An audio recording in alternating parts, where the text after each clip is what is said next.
Happy Monday, everybody. Welcome to another episode of Minutes with Mellem as we run through a little recap on what the first week of school is going to look like in the Viborg-Hurley School District, first day of school, what regular school day looks like, and a few more procedural items that I have not discussed with you yet.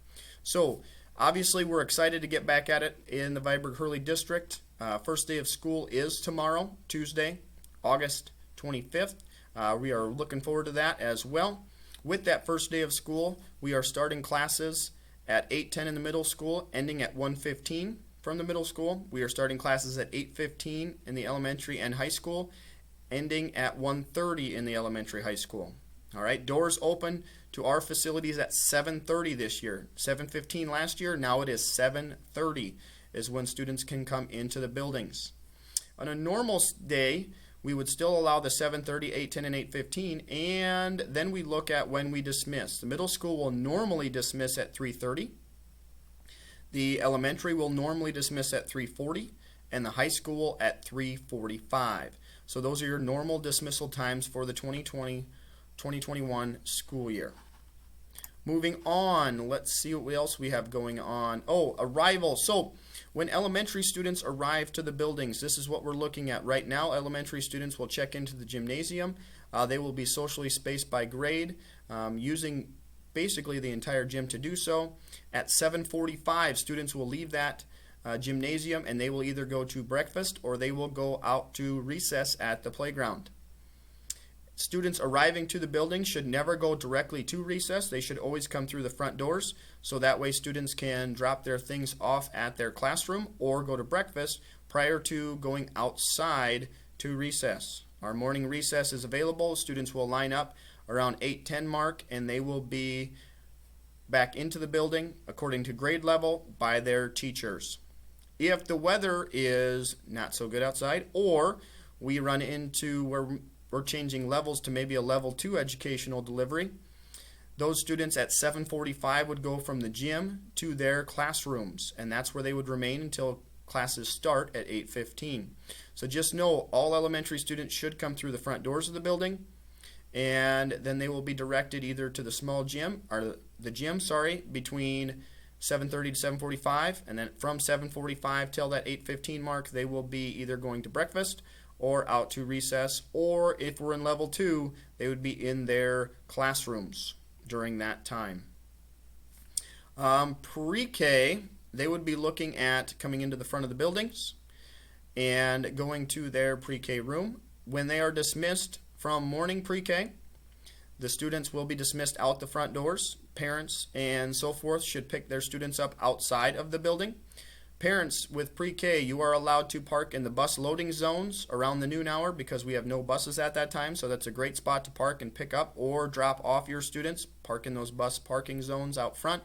We also have available visitor parking, and this is for everyone to keep in mind, on the north side of the gym. So right along the gym, there's no more administrative parking there. That's all visitor parking to kind of help with the morning drop-off, and as well as maybe pre-K drop off and pick up, and at the end of the day pick up as well.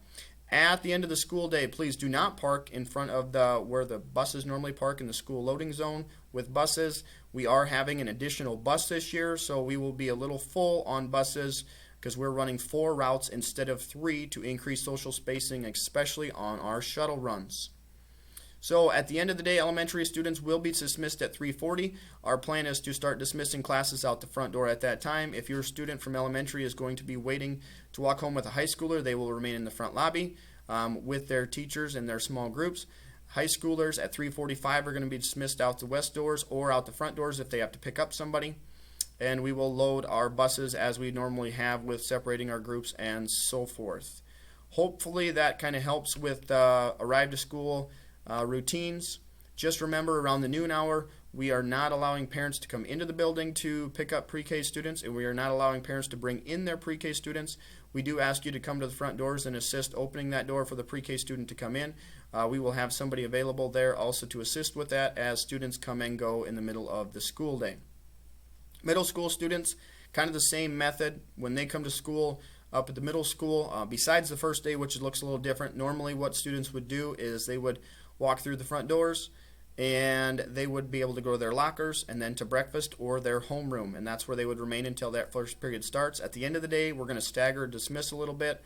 One bus is going to leave a little bit early so we can get to Viborg, so we will be dismissing those students around that 3:30 mark in a little different fashion in order to load buses safely, get them on the road, and the shuttles working properly.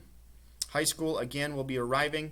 Students can come through the front doors from high school. When they dismiss, we are asking high school students to use the west doors in order to not have a big rush, especially out the front with elementary students trying to find their parents and so forth and dismissing there. So that's with the high school regular day routine.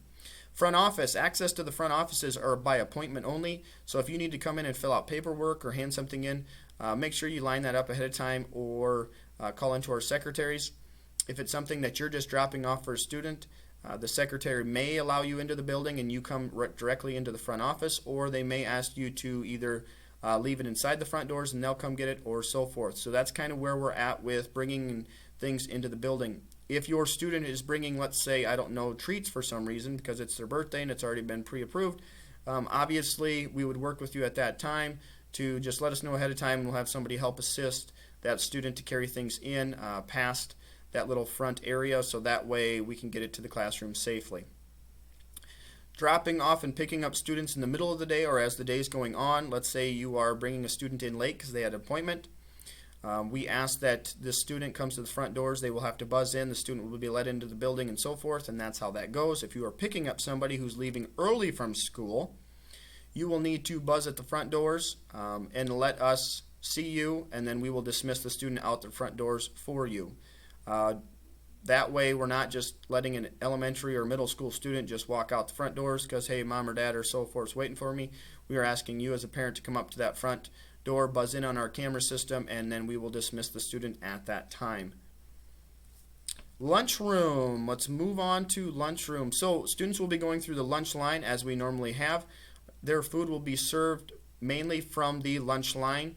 Salad bar, if there is anything on the salad bar, it would be only a grab item where nobody's touching utensils or anything like that. It might be an apple or an orange, which are going to be whole, which the oranges, that's not going to work very well, so those will probably be delivered in the line, or a banana or something like that. Otherwise, it's not going to be something that's going to be easily touched by all. They will go through the lunch line, give their lunch number, and then find a seat. We are also using the multi-purpose rooms in each location to help further social distancing while at lunch, to give students enough adequate space to consume lunch and still be able to be around their classmates at the same time, but trying to keep everybody safe and in mind. There are no visitors allowed at lunch to eat with students this year at this time. Again, no visitors are allowed to eat with students at this time, so hopefully we can get around to that at some point this year, but as right now that is not an option. Looking at other options, recess PE. Recess will be as normal as right now. PE, the same thing, where students are able to run around and so forth because of the space that is there and present for students. Masks may be worn when singing in the singing room because of lack of social spacing. So if we do get to the point where we are singing in that room, the students may be asked to put a mask on because we cannot social distance and everybody's speaking at the same time, which will fill the air quite frequently. We're looking at different ventilation items and so forth to help the flow of air to make sure everybody's safe in the room. Band will have multiple adjustments when playing. Right now working on finding large areas for the students to play in to help that spacing and help that airflow and to keep our band students safe. Masks and other instrument coverings may be utilized in order to allow for the playing of instruments while in band. So we're looking into all those options to make sure we can adequately play the instrument, learn how to play the instrument without obstructing that and still keeping everybody safe.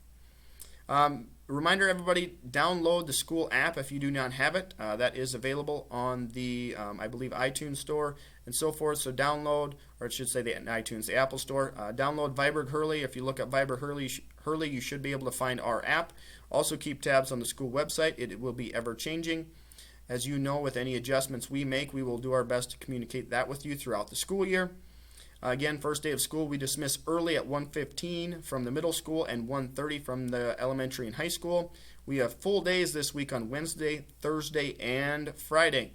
We do not have pre-K on Friday. And picture day, just so you know, picture day, we are having pre-K take pictures on the 27th, as well as our high school and JV volleyball team on the 27th. Everybody else gets to take individual pictures on Friday, as well as our athletic pictures, the rest of those on Friday as well. So it's going to be a busy week at Viborg Hurley. Looking forward to a great year. As always, Mr. Mellem here in the office. If you need anything from me or have any questions, feel free to reach out. I am going to hopefully put out another video shortly. Don't know if it's going to be today or tomorrow, and that's about what if a student has a symptom, what do we do on that checklist, how is the best way to handle that, and I'll hopefully explain that a little more in detail. But until next time, I appreciate it. Looking forward to a great year. Thank you for your time and patience, and go Cougars.